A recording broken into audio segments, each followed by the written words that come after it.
You're out for the night, and you're having a good time. And somebody at the bar gets in your face. Words turn into a shove turns into a swing. And now there are flashing lights outside, and somebody's getting arrested. Question is, will it be the person who started it, or will it be you? Today, we're breaking down self-defense in a bar fight under Connecticut law. Quick reminder, this is general information, not legal advice. Every case turns on its own facts. Let's get into it. Part 1. Words are not a punch. We'll start with the rule that surprises people the most. In Connecticut, words alone never give you the right to hit someone. It does not matter how nasty they are, how personal they get, or whether they insult you, your team, or someone you love. Trash talk is not a physical threat, and the law does not let you answer insults with your fists. So if you and a stranger are jawing back and forth at a bar and nobody has touched anybody, neither of you has the right to throw a punch. The second one of you does, that person has likely crossed the line from talking into committing a crime. Keep that line in your head, because the whole night can hinge on who steps over it first. Part 2. They push you. Can you hit them? Now the situation you asked about.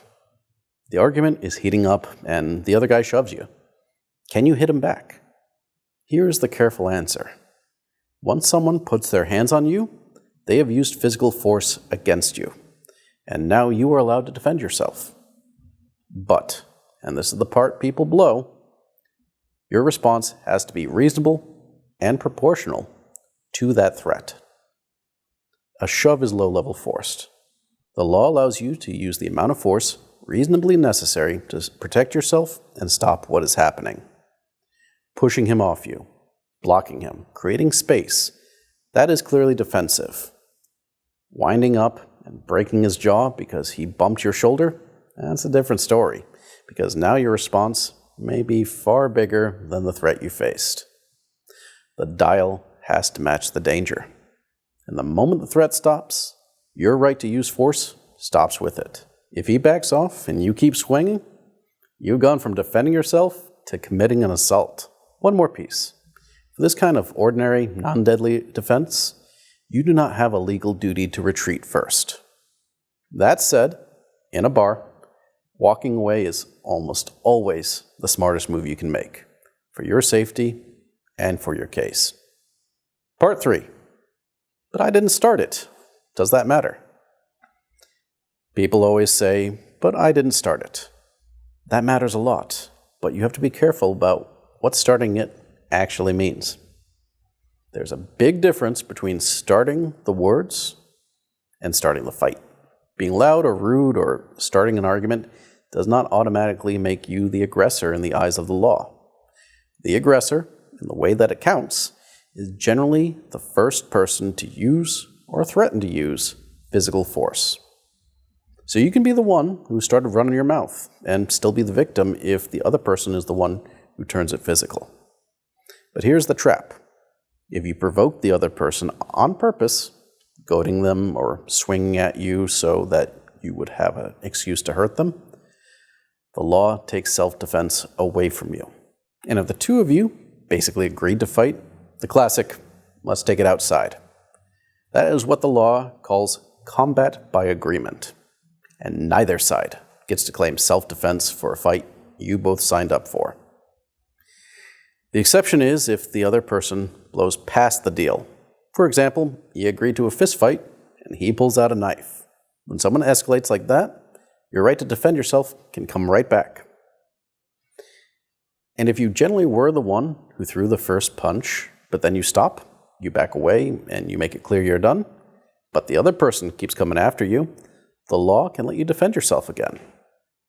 The key here is that you have to actually withdraw and make that crystal clear, not simply catch your breath and re-engage. Part 4. Defending a friend you came in with. Here's the one that gets good people arrested. You're at the bar with a buddy. You're not part of any argument. You're not even paying attention. And suddenly, you turn around, and your friend is in it with someone. Instinct takes over, and you jump in to help him. Are you protected? Connecticut does let you defend another person. The way it works is that you step into their shoes. You are allowed to use the force that your friend would have been allowed to use. So if your friend was an innocent victim being attacked, and you reasonably believe that, stepping in to protect them can be lawful self-defense on his behalf. Now here's the danger, and it's a real one. You only get that protection if your friend was actually in the right.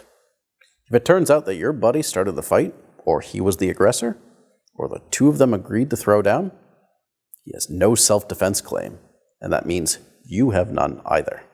And think about the reality of a bar. You turned around in the middle of it. You did not see who started it. You do not know if your friend was the one who threw the first punch. When you jump in blind, you are betting your freedom on a fight you did not even watch the beginning of. That is how a loyal friend ends up as the only one in handcuffs. So the audience guidance is this: helping someone in real danger is human, and the law allows it. But if you launch into a fight you did not see start, understand that you inherit your friend's legal position, good or bad. If you can pull them out, separate them, or get security instead of throwing punches, you protect him and yourself. Part 5. The bar makes everything worse. A couple of realities specific to a bar that you should keep in mind. Alcohol is involved, which means judgment is bad and memories are worse. And that cuts against everyone. There are almost always cameras, and there are almost always witnesses. So whatever happened, somebody saw it, and somebody probably recorded it. And everyday objects around you change the stakes. A fist is one thing. A bottle, a glass, or a pool cue swung at someone's head can turn an ordinary fight into deadly force in the eyes of the law. And that raises the legal bar dramatically and can land you in far more serious charges. So let's land it. Words never justify the first punch. If someone puts their hands on you, you can defend yourself, but only as much as that moment reasonably calls for, and you stop when the threat stops. Starting the argument does not automatically make you the aggressor, but provoking a fight or agreeing to one can erase your defense. And stepping in for a friend means you take on their legal position. So make sure he was actually the victim before you make it your problem. The smartest play in every bar fight is the one that nobody brags about, which is walking away. If you or someone you care about is facing an assault charge after a night that got out of hand, do not assume that the story is as simple as the police report makes it sound. Who started it, who escalated, and what the video shows can change everything. That is the kind of case we fight. We are Ruane attorneys. We handle criminal defense across all of Connecticut, and we're here to help. Reach out for a confidential conversation. Thanks for watching, and be safe out there.